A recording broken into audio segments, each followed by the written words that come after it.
Bien, ahora presentaré la parte física detrás del diseño de las curvas peraltadas.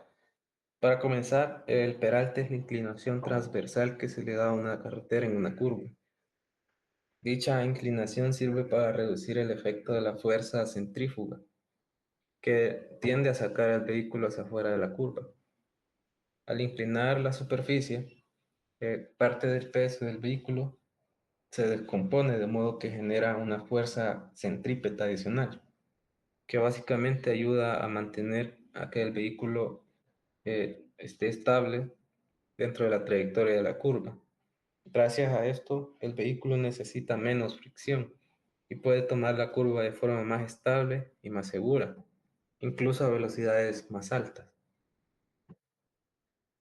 La aceleración centrípeta es la aceleración que experimenta cualquier objeto que se desplaza a través de una curva. Aunque la rapidez del vehículo se mantiene constante, su dirección cambia continuamente y ese cambio en la dirección requiere una aceleración. La característica principal de la aceleración centrípeta es que siempre apunta hacia el centro de la trayectoria circular. Esta aceleración existe porque hay una fuerza que la causa, llamada fuerza centrípeta. En las carreteras peraltadas, la fuerza centrípeta está compuesta por la componente horizontal de la normal y en algunos casos por la fricción. Más adelante presentaré un ejemplo de esto. La magnitud de la aceleración está dada por la siguiente ecuación. La aceleración sería igual a la velocidad del vehículo al cuadrado entre la trayectoria, entre el radio de la trayectoria circular. Para entender bien cómo actúan las fuerzas, cuando un vehículo toma una curva peraltada, se presenta el siguiente diagrama de cuerpo libre. Como se puede observar, las principales fuerzas son el peso del vehículo, que pues siempre vertical hacia abajo, la fuerza normal, que sería perpendicular a la superficie de la carretera, y como mencionaba anteriormente, la fuerza centrípeta, que sería esta de acá, que proviene de la componente horizontal de la normal. También tenemos la componente vertical de esta misma. Haciendo un análisis, eh, sumatoria de fuerzas en el eje Y sería igual a cero, dado que no hay movimiento. Eh, las fuerzas en el eje Y serían la normal por el coseno de teta menos el peso del vehículo que está dado por la masa por la gravedad. Eh, si despejamos esta ecuación, queda lo siguiente. La normal por coseno de teta igual a masa por gravedad. En el eje X, sumatoria de fuerzas igual a masa por aceleración por segunda ley de Newton. Tenemos la fuerza centrípeta, que está dada por la normal por el seno de teta, igual a masa por aceleración. Eh, en este caso podemos sustituir la aceleración, ya que sabemos que es igual a la velocidad al cuadrado sobre el radio, quedándonos la siguiente ecuación. Si dividimos estas ecuaciones, llegaríamos a lo siguiente. El ángulo θ sería igual a la tangente inversa de la velocidad al cuadrado entre el radio por la gravedad. Esta ecuación define el ángulo exacto que debe tener la carretera para que el vehículo pueda recorrer la curva sin depender de la fricción. Ahora bien, en la vida real, la velocidad del vehículo rara vez coincide exactamente con la velocidad del diseño, por eso entra en juego la fricción. Como se puede observar en el siguiente diagrama, estas fuerzas de acá son las mismas que el diagrama anterior, con la diferencia de que ahora entra en juego la fricción, la cual es paralela a la superficie de la carretera. Si la descomponemos, obtenemos las siguientes componentes y las ecuaciones nos quedarían de la siguiente forma. La normal por el coseno de teta menos la fricción por el seno de teta, igual a la masa por gravedad. Y en el eje X, la normal por el seno de teta más la fricción por el coseno de teta, igual a masa por velocidad al cuadrado sobre r, que sería la aceleración centrípeta. Si dividimos estas ecuaciones y sustituimos lo que es la fricción, nos quedaría la siguiente ecuación, la cual nos permite conocer la velocidad máxima segura a la que puede tener el vehículo. A continuación, mis compañeros les presentarán algunos ejemplos prácticos. Primer ejercicio de dinámica del movimiento circular en una curva peraltada, tendremos el caso de un automóvil de 1100 kilogramos que circula por una carretera de montaña que presenta un peralte de 12 grados, además de un coeficiente de fricción estática entre las llantas y el asfalto de 0.35, una velocidad de 72 kilómetros por hora, y ya que estamos trabajando en sistema internacional, lo que equivale a 20 metros sobre segundo, y un coeficiente de fricción tanto en seco como en lluvia de 0.30 y 0.20 respectivamente. Para resolver este ejercicio vamos a tener en cuenta el movimiento circular uniforme o MCU con una velocidad angular que es el resultado de dividir la velocidad entre el radio, en este caso 20 metros sobre segundo sobre 85 metros del radio, lo que sería aproximadamente 0.24 radianes sobre segundo. Una aceleración centrípeta que va a ser igual a dividir la velocidad al cuadrado, que sería 20 al cuadrado, nos da 400 entre nuestro radio de 85 metros. Esto es equivalente a 4.71 metros sobre segundo aproximadamente. He de tomar en cuenta que este valor nos dice cuánto tira el movimiento hacia el centro.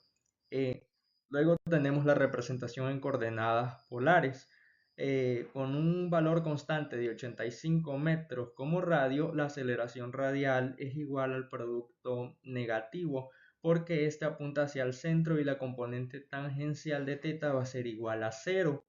Acá tenemos una representación visual de lo que vendría a ser la fuerza centrípeta, con la trayectoria dibujada por esta circunferencia de color amarillo y la aceleración centrípeta por vectores en color rojo, todos de magnitud 4.71 metros sobre segundo al cuadrado, que están apuntando hacia el centro distribuidos a lo largo del plano polar. Vamos a construir un diagrama de cuerpo libre o DLC en el que tomaremos en cuenta tres factores fundamentales, empezando por el peso, que sería el producto de la masa por gravedad y es completamente vertical como podemos observar en este vector de color rojo en nuestro DLC. Vamos a tener una fuerza normal ON inclinada a 12 grados, siempre perpendicular al pavimento, una fricción estática OF que puede actuar hacia arriba o hacia abajo del plano según sea la velocidad. Si la velocidad es mayor que la ideal, la fricción apuntará cuesta arriba, y si la velocidad tiende a ser menor, la fricción apuntará cuesta abajo.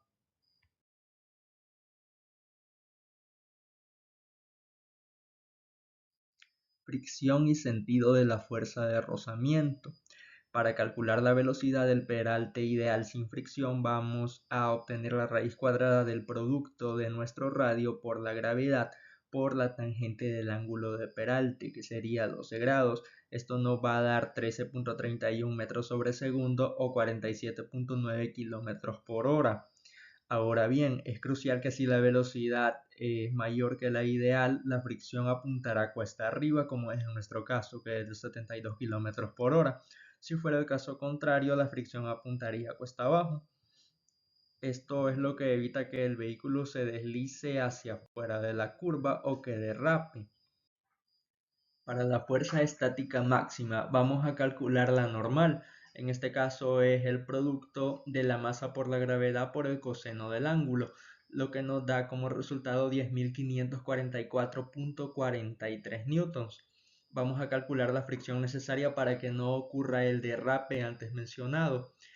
Para ello a la fuerza centrípeta le vamos a restar el producto del seno del ángulo por la normal entre el coseno de nuestro ángulo, que anteriormente calculamos 5.176.47 newtons menos los 10.544.43 newtons de la normal por el seno de 12 sobre el coseno de 12. Eso nos dará como resultado una fricción necesaria de 3.050.82 newtons. En la siguiente tabla tenemos los valores de diseño recomendados según normas internacionales para coeficientes de fricción de los peraltes dependiendo los años que llevan en servicio. Podemos denotar que existe una relación entre el transcurso de los años y el deterioro tanto del coeficiente de fricción como el peralte. Debemos tener en cuenta que la fricción necesaria que antes calculamos no debe superar a la disponible, porque en ese caso no sería considerado un coeficiente de fricción seguro para evitar el derrape. Calculamos la fricción máxima disponible multiplicando nuestros coeficientes de fricción por la normal. En condiciones secas tendríamos 0.30 multiplicado por nuestra normal, lo cual nos da 3163.40 newtons de fricción máxima disponible. Y en condiciones de lluvia sería 0.25 nuestro coeficiente de fricción multiplicado por la normal nos resulta en 2636.11, lo cual es un valor por debajo de la fricción necesaria para no salir expulsado de la curva. En este caso, ya en seco, observamos que tenemos que la curva continúa siendo segura, pero por un margen bastante reducido. En el caso de la lluvia, no es apto que un vehículo circule a 72 km por hora en esas condiciones sobre este peralte. Bien, en ese caso calculamos un coeficiente mínimo necesario, el cual es el cociente entre la fuerza necesaria y la normal, que en este caso es de 0.28. Recordemos que nuestro coeficiente de fricción en condiciones lluviosas es de 0.25, es decir, menor que el coeficiente de fricción mínimo para que la curva sea segura en condiciones lluviosas. Peralte ideal. Recurrimos a un peralte ideal, ya que para que la curva peraltada no requiera de la fricción, el peralte debería generar exactamente la componente de fuerza necesaria para reemplazar a dicha fricción. Esta condición surge de que la tangente de nuestro ángulo del peralte va a ser igual a la velocidad al cuadrado sobre el producto del radio por la gravedad. Esto viene de equilibrar la componente de la normal con la fuerza centrípeta. Para ello elevamos nuestra velocidad de 20 metros sobre segundo al cuadrado, lo cual nos daría 400. Multiplicamos el radio por la gravedad, lo cual nos da 833 y calculamos la razón entre estos dividiéndolo. Esto nos resulta en 0.48, lo cual lo vamos a multiplicar por el ángulo y vamos a aplicarle el arco tangente. Esto nos da un peralte ideal de 25.65 grados.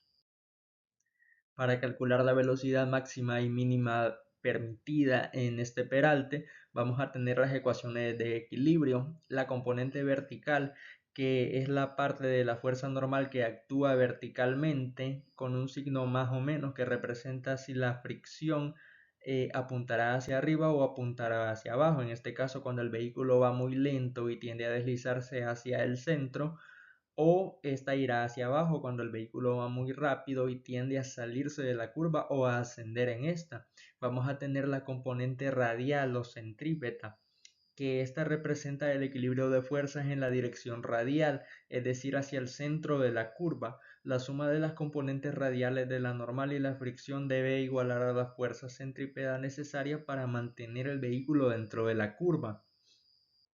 Para la velocidad máxima y mínima vamos a tener en cuenta que entre más alta es la velocidad, el vehículo tenderá más a deslizarse hacia afuera. De esto debido a que la fricción apuntará cuesta arriba del peralte, es decir que esta va a ser igual al producto del coeficiente de fricción por la normal. Vamos a tener de nuevo dos ecuaciones, una vertical y una radial, y si dividimos la ecuación radial entre la vertical vamos a obtener una fórmula que nos permitirá calcular la velocidad máxima permitida sobre este peralte de 12 grados, la cual va a ser igual a la raíz cuadrada del producto del radio por la gravedad multiplicada por la tangente del ángulo más el coeficiente de fricción sobre 1 menos nuestro coeficiente de fricción por la tangente de dicho ángulo. Para el cálculo numérico, a la hora de sustituir nuestros datos en la fórmula general, podemos calcular por separado numerador y denominador para reducir nuestro margen de error y utilizar bastantes decimales en este caso. calculamos por separado el tangente del ángulo más el coeficiente de fricción, obteniendo 0.512557 aproximadamente. A uno le restamos por separado el coeficiente de fricción por la tangente del ángulo y posteriormente dividimos ambos números obteniendo así 0.547613. Este número lo vamos a multiplicar tanto por el radio como por la gravedad para obtener la velocidad máxima, que luego la podemos convertir a kilómetros por hora, eh, ya que en sistema internacional estamos hablando de 21.36 metros sobre segundo, que es lo mismo que 76.9 kilómetros por hora. Para la velocidad mínima, en este caso queremos conocer la fricción hacia afuera del peralte en el límite inferior. Cuando la velocidad es pequeña, la tendencia es deslizar hacia adentro de la curva, es decir, hacia el centro de la circunferencia. Por eso la fricción en el límite apunta hacia afuera del peralte y se modela con fricción igual al producto del coeficiente de fricción por normal, pero con el signo invertido en la ecuación radial. De nuevo tenemos tanto una ecuación vertical como una radial. Dividiendo la ecuación radial entre la vertical, vamos a obtener una fórmula general de la velocidad mínima, la cual trigonométricamente podemos expresar como la raíz cuadrada del producto del radio por la gravedad de la tangente de teta menos el coeficiente de fricción sobre 1 más el coeficiente de fricción sobre tangente de teta. El tangente surge de nuevo de dividir seno entre coseno y con esta fórmula general realizamos la sustitución de los datos numéricos del ejercicio. Sustituyendo de nuevo radio, ángulo del peralte y coeficiente de fricción máximo, vamos a obtener una cantidad negativa. En este caso la cantidad bajo la raíz es negativa, por lo que no existe una velocidad mínima real y positiva con estos datos. ¿Cómo se puede interpretar esto? Matemáticamente podemos interpretar que si la diferencia de la tangente del ángulo y el coeficiente de fricción es menor a cero, esto hace que la expresión para la velocidad mínima resulte negativa, es decir, que no existe una solución real positiva para la velocidad mínima con ese coeficiente de fricción de 0.30. Físicamente, esto va a significar que no existe una velocidad positiva mínima por debajo de la cual el vehículo tendería a deslizarse hacia el interior, es decir, que este se mantendría totalmente estático a velocidades muy bajas, inclusive cero. En la práctica, una velocidad igual a cero no tiene un valor crítico. No existe un valor crítico distinto de cero. Pero cuando esta expresión resulta negativa, la condición peligrosa real acaba siendo la opuesta, es decir, la salida hacia afuera a altas velocidades si se rebasa el límite que se impone en la velocidad máxima. Buen día a todos. El día de hoy les explicaré un ejercicio de dinámica de un vehículo en una curva peraltada con fricción. El problema es este, y para ir avanzando, los datos serían radio de la curva igual a 70 metros, ángulo de peralte 8 grados, masa del vehículo 1200 kilogramos, coeficiente de fricción 0.30, coeficiente de fricción lluvia 0.20 y velocidad 80 km por hora. Primeramente lo que haremos será realizar el diagrama de cuerpo libre para el vehículo, en donde nosotros sabemos que el peso del vehículo siempre irá hacia abajo, que sería igual a 11.760 Newton. La normal está perpendicular al vehículo, entonces la vamos a descomponer. Tenemos que la componente vertical de la normal es n coseno de 8 y la componente horizontal de la normal es n seno de 8. Para las componentes de la fricción tenemos que la componente vertical de la fricción es f seno de 8 y la componente horizontal de la fricción es f coseno de 8. El primer inciso que nos pide el ejercicio es calcular la velocidad en metros sobre segundos, la aceleración centrípeta que requiere para mantenerse en la trayectoria circular y la fuerza centrípeta que actúa sobre el automóvil. Para la velocidad solamente realizamos una conversión. Debido a que está a kilómetros por hora, la pasamos a metros sobre segundos. Para pasarla a metros sobre segundos, solamente es multiplicar 80 por 1000 entre 3600. Eso nos da 22.22 metros sobre segundos. Para la aceleración centrípeta ya hay una fórmula, la cual es velocidad al cuadrado entre radio de curvatura. Como ya tenemos la velocidad, solamente la elevamos al cuadrado y la dividimos entre el radio de curvatura, que es 70. Eso nos da como resultado 7.054 metros sobre segundo al cuadrado. Y para la fuerza centrípeta también tenemos una fórmula, que es igual a masa por la aceleración centrípeta. Esto es igual a 1200 kilogramos por 7.054 metros sobre segundo al cuadrado. Eso nos da como resultado 8464.8 newton. El siguiente inciso es, ¿qué inclinación necesitaría la curva para que el carro gire sin fricción? Para esto nosotros ya tenemos una fórmula, que es tangente de θ igual a la velocidad al cuadrado entre radio de curvatura por la gravedad. Debido a que ya tenemos todos los datos, solamente sustituimos en velocidad al cuadrado entre radio de curvatura y despejamos para θ. Nos queda θ igual a tangente menos 1 por 0.7198. Y eso es igual a 35.8 grados. ¿Qué nos da a entender esto? Que la curva está muy poco inclinada, lo cual necesita mucha más fricción. Tenemos que ¿a qué velocidad máxima puede ir el carro sin derrapar? Para esto hacemos una sumatoria de fuerzas en Y y sumatoria de fuerzas en X. Realizaremos la sumatoria de fuerzas en Y primero. Para la sumatoria de fuerzas en Y es igual a 0, debido a que no haya una aceleración vertical. Esto nos queda como n coseno de θ menos f seno de θ menos mg. Si lo pasamos al otro lado nos queda como positivo.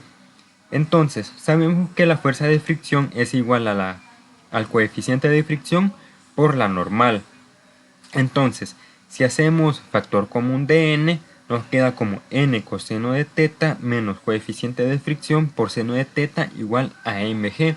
Y si despejamos para n, nos queda n igual a mg entre coseno de θ menos coeficiente de fricción por seno de θ. Luego hacemos sumatoria de fuerzas en X. Y para la sumatoria de fuerzas en X hay una aceleración centrípeta. Entonces nos queda n seno de θ más fuerza de fricción por coseno de θ igual a la masa por velocidad al cuadrado entre el radio, que sería la aceleración centrípeta. Entonces, sabiendo que la fuerza de fricción es igual al coeficiente de fricción por la normal, solamente sustituimos eso y nos quedaría como n seno de θ más la fuerza de fricción por coseno de θ igual a m por velocidad al cuadrado entre r. Luego, debido a que ya tenemos n, que la conseguimos anteriormente en la sumatoria de fuerzas en Y, esa n la vamos a colocar en la sumatoria de fuerzas en X y nos queda como m por g entre coseno de θ por coeficiente de fricción por seno de θ por seno de θ más coeficiente de fricción por coseno de θ igual a m por velocidad al cuadrado entre r. Aquí lo que vamos a hacer para simplificar es que al numerador y al denominador lo vamos a dividir entre coseno. Entonces, para el numerador, que es seno de θ más fuerza de fricción por coseno de θ, lo dividimos entre coseno de θ. Eso es igual a seno de θ entre coseno de θ más coeficiente de fricción. Y nos queda tangente de θ más coeficiente de fricción. Y para el denominador tenemos coseno de θ menos coeficiente de fricción por seno de θ entre coseno de θ. Coseno entre coseno es 1, menos coeficiente de fricción por seno de θ entre coseno de θ. Esto nos da como resultado 1 menos coeficiente de fricción por tangente de θ. Entonces al final la ecuación para la velocidad máxima nos queda velocidad igual a la raíz del radio por la gravedad por la tangente de θ más el coeficiente de fricción entre 1 menos tangente de θ. Entonces, si sustituimos datos para el cálculo de las condiciones secas, donde el coeficiente de fricción es 0.30, lo que vamos a hacer es solamente sustituir esos datos. Vamos a sustituir esos datos y al final para la velocidad máxima es igual a 17.76 metros sobre segundos. Aquí lo que hacemos para pasarlo a kilómetros por hora es multiplicarlo por 3.6 y nos da como resultado 63.9 kilómetros por hora. Y para el cálculo de las condiciones de lluvia sería lo mismo, en donde está el coeficiente de fricción, en vez de 0.30 va a ser 0.20. Y así como obtendríamos la velocidad máxima, que sería 15.50 metros sobre segundos, y si multiplicamos por 3.6 obtendríamos en kilómetros por hora, que es igual a 55.8. En los dos casos, sin tomar en cuenta una fricción, la velocidad es de 80 kilómetros por hora.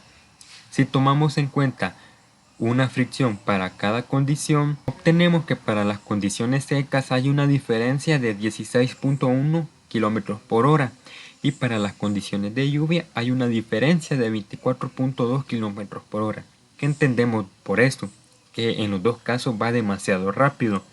Entonces, debido a la inclinación de 8 grados versus los 35.5 grados necesarios, uno depende mucho de la fricción de las llantas. Y en la lluvia se vuelve peligroso, ya que las lluvias patinan fácilmente. Mi nombre es Brian Misael Sánchez y hoy voy a explicar la dinámica de un vehículo en una curva peraltada. El enunciado dice que el Ministerio de Obras Públicas de El Salvador realizó el rediseño de curvas en el peligroso tramo de la carretera panamericana sector Los Chorros. Uno de los segmentos intervenidos presenta una curva con radio de 95 metros y un ángulo de peralte de 12 grados. A pesar de las mejoras, la zona sigue reportando accidentes, especialmente bajo la lluvia, donde la velocidad inadecuada conduce a la pérdida de control.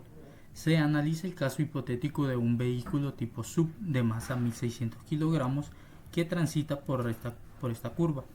Si el conductor ignora las señales de advertencia y mantiene una velocidad de 90 km por hora, ¿cuál es el margen de seguridad? Considerando que el pavimento es de asfalto en buen estado, con un coeficiente de fricción estático de 0.35 en condiciones secas y 0.25 durante la lluvia. Los datos iniciales del problema son el radio de la curva, el ángulo del peralte, la masa del vehículo, la velocidad, el coeficiente de fricción y la gravedad. Tenemos el diagrama de cuerpo libre. En este caso tenemos el eje X, que es paralelo a la superficie inclinada, es donde analizaremos la fuerza dirigida hacia el centro de la curva. Es el responsable del giro. También tenemos el eje Y, que nos permite estudiar las fuerzas en la dirección vertical donde el vehículo no se mueve. Tenemos el peso, que es la fuerza que actúa verticalmente hacia abajo sin importar la inclinación de la curva. También tenemos la fuerza normal, es la reacción de la superficie sobre el vehículo. Tenemos el componente horizontal de fuerza normal, que apunta hacia el centro de la curva, contribuyendo a la fuerza necesaria para el giro. Tenemos el componente vertical de contrarresta por parte del peso del vehículo y es esencial para el equilibrio del eje Y. Y finalmente mostramos el ángulo del peralte y las líneas de proyección que ilustran geométricamente cómo se descompone la fuerza normal. También tenemos las ecuaciones. En el eje vertical hay equilibrio, la componente vertical de la normal más la componente vertical de la fricción igualan al peso del vehículo. En el eje radial hay aceleración centrípeta, la componente horizontal de la normal más la componente horizontal de la fricción son iguales a la masa por la velocidad al cuadrado dividido entre el radio de la curva. Tenemos el movimiento circular uniforme. Primero convertimos la velocidad de 90 km por hora a metros por segundo, lo que nos da 25 metros por segundo. Con este valor calculamos la aceleración centrípeta, que es la velocidad al cuadrado dividida entre el radio de la curva. Al sustituir los valores obtenemos aproximadamente 6.58 metros por segundo al cuadrado. Finalmente multiplicamos esta aceleración por la masa del vehículo, 1600 kilogramos, para obtener la fuerza centrípeta necesaria, que es alrededor de 10.526 newtons. Luego tenemos lo que es el peralte ideal sin fricción. En este caso la curva está inclinada de modo que la fuerza normal por sí sola proporciona toda la fuerza necesaria para girar. Del equilibrio vertical, la componente vertical de la normal sostiene el peso del vehículo. De la ecuación radial, la componente horizontal de la normal genera la fuerza centrípeta. Al dividir ambas ecuaciones eliminamos la fuerza normal y obtenemos que la tangente del ángulo del peralte es igual a la velocidad al cuadrado dividida entre el radio por la gravedad. Sustituyendo nuestros valores 25 al cuadrado entre 95 por 9.81, obtenemos 0.6705. El ángulo cuyo valor de tangente es 0.6705 es aproximadamente a 33.9 grados. Este sería el ángulo de peralte ideal para que el vehículo tome la curva a 90 km por hora sin necesidad de fricción. Luego tenemos la velocidad máxima con fricción. Comenzamos recordando que la fuerza de fricción máxima es igual al coeficiente de fricción por la fuerza normal. Del equilibrio vertical, la componente vertical de la normal menos la componente vertical de la fricción debe ser igual al peso. Al reorganizar, despejamos la fuerza normal en la dirección radial, la componente horizontal de la normal más la componente horizontal de la fricción proporcionan la fuerza centrípeta necesaria. Sustituimos la expresión de la fuerza normal obtenida del equilibrio vertical en la ecuación radial. Tras simplificar llegamos a la expresión final. La velocidad máxima al cuadrado es igual al radio por la gravedad multiplicada por la razón entre el seno del ángulo más el coeficiente de fricción por el coseno y el coseno del ángulo menos el coeficiente de fricción por el seno. Luego tenemos la velocidad máxima con fricción. Ahora calculamos la velocidad máxima con fricción en condiciones secas usando un coeficiente de rozamiento de 0.35. Sustituimos en la fórmula los valores conocidos. El seno de 12 grados es 0.2079, el coseno es 0.9781, el radio es 95 metros y la gravedad es 9.81. En el numerador, al sumar todos estos datos, nos tiene que dar el resultado de 0.5502 y en el denominador restamos, lo cual nos debería dar 0.9053. Al dividir el numerador entre el denominador, el resultado es 0.6077. Multiplicamos esto por el producto del radio y la gravedad, que es 931.95, lo que nos da 566.3. Y finalmente sacamos la raíz cuadrada y obtenemos una velocidad máxima de 23.80 metros por segundo, que equivale a 85.7 km por hora en asfalto seco. Luego tenemos lo que es la velocidad máxima con fricción. Repetimos el mismo procedimiento para condiciones de lluvia, donde el coeficiente de fricción baja a 0.25. Sustituimos los mismos valores trigonométricos, el seno de 12 grados que es igual a 0.2079 y el coseno que es igual a 0.9781. En el numerador, al sumar todos esos datos nos tiene que dar 0.4524 y en el denominador al restar nos tiene que dar 0.9261. Al dividir obtenemos aproximadamente 0.4885. Luego eso lo multiplicamos por 931.95, lo que da 455.3. La raíz cuadrada nos arroja una velocidad máxima de 21.34 metros por segundo, equivalente a 76.8 km por hora cuando la pista está mojada. Esto nos confirma que con menor fricción la velocidad segura se reduce considerablemente. Si nos vamos a un análisis de seguridad en condiciones secas, 90 km por hora es mayor a 85.7 km por hora. Aunque la diferencia es menor, el vehículo aún supera la velocidad segura, lo que implica un riesgo de deslizamiento, especialmente en curvas con desgaste o falta de mantenimiento. Y en condiciones de lluvia, 90 km por hora es mayor a 76.8 km por hora. Aquí el exceso de velocidad es más crítico y la adherencia reducida aumenta significativamente la posibilidad de pérdida del control. Y esto sería todo por mi parte. Al llevar la teoría a la práctica, especialmente en un contexto como el salvadoreño, encontramos que la física nos obliga a hacer recomendaciones muy concretas. Primero, la señalización. Nuestro análisis, que tomó como referencia casos de estudio como la carretera de los Chorros, demuestra que un único límite de velocidad no es físicamente seguro en todas las condiciones. Proponemos una velocidad diferenciada. El, s- el 75 kilómetros por hora que ven en la diapositiva podría ser el límite máximo en condiciones secas, basado en el diseño geométrico y fricción del asfalto. Pero lo crucial es la segunda cifra, 60 a 62 kilómetros por hora en condiciones de lluvia. ¿Por qué? Porque como vimos en el marco teórico, cuando llueve, el coeficiente de fricción estática colapsa drásticamente. Si la fricción disminuye, la única variable que el conductor puede controlar para mantener el equilibrio de fuerzas es la velocidad. Esta doble señalización no es una simple sugerencia, es una necesidad física para prevenir el derrape. Segundo, la mejora de materiales. En un mundo ideal, podríamos construir peraltes con los ángulos óptimos que calculamos, que en algunos casos superaron los 30 grados. Sin embargo, como ven en la imagen, esto es constructiva y económicamente inviable. Si no podemos aumentar el ángulo del peralte, debemos compensarlo aumentando la otra fuerza que nos ayuda a girar, la fricción.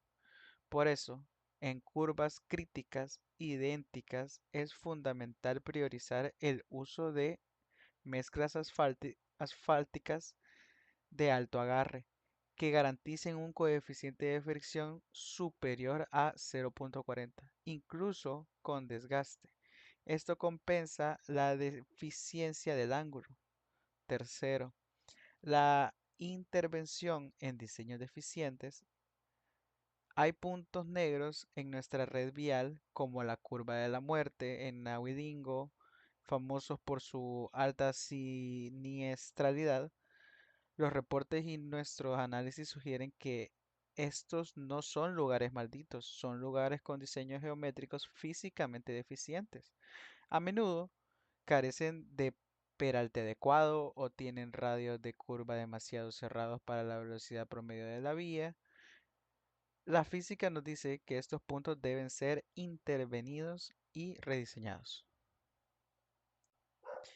Estas recomendaciones nos llevan directamente a nuestras conclusiones finales, que hemos dividido en dos partes. La primera, en la conclusión técnica.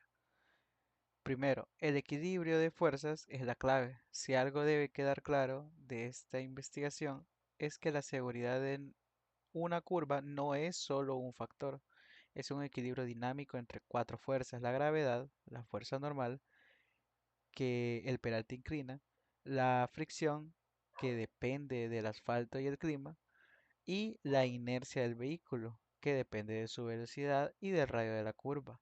Un buen diseño de ingeniería es aquel que gestiona este equilibrio. Segundo, el diseño geométrico como causa raíz. Como grupo, concluimos que muchos accidentes en curvas no se deben exclusivamente a fallos humanos o exceso de velocidad. La causa raíz muchas veces es una deficiencia en el diseño geométrico. Si la vía está diseñada con un peralte insuficiente, la física hace que el accidente sea casi inevitable. El conductor, sin saberlo, tiene un margen de error mínimo. Y tercero, la física como pilar técnico. Por esto, la física esta materia no es solo una disciplina teórica de primer año, es un pilar técnico fundamental en la prevención de siniestros viales. Como comprender la dinámica del movimiento circular es esencial para cualquier ingeniero que diseñe infraestructura segura. Finalmente, queremos cerrar con una reflexión que va más allá de las fórmulas. Concluimos que la ingeniería es un acto de responsabilidad social. En un país como El Salvador, con una topografía tan desafiante, llena de montañas y barrancos, diseñar concretamente un peralte no es solo un cálculo técnico, es un acto de responsabilidad que protege vidas, La infraestructura debe adaptarse a las leyes del movimiento y no esperar que los conductores las desafíen. Y esto nos lleva a nuestro cierre. La seguridad vial depende de un diálogo con las leyes del movimiento. No podemos dejar que la seguridad dependa únicamente de la prudencia del conductor. La conclusión final de nuestra investigación es que la verdadera seguridad se alcanza como infraestructura, la carretera misma. Dialoga concretamente con las leyes de la física. El objetivo es crear un sistema que sea intrínsecamente estable, donde la física esté del lado del conductor, no en su contra. Nuestra responsabilidad como futuros ingenieros es asegurarnos de que ese diálogo sea claro, preciso y sobre todo seguro. Muchas gracias.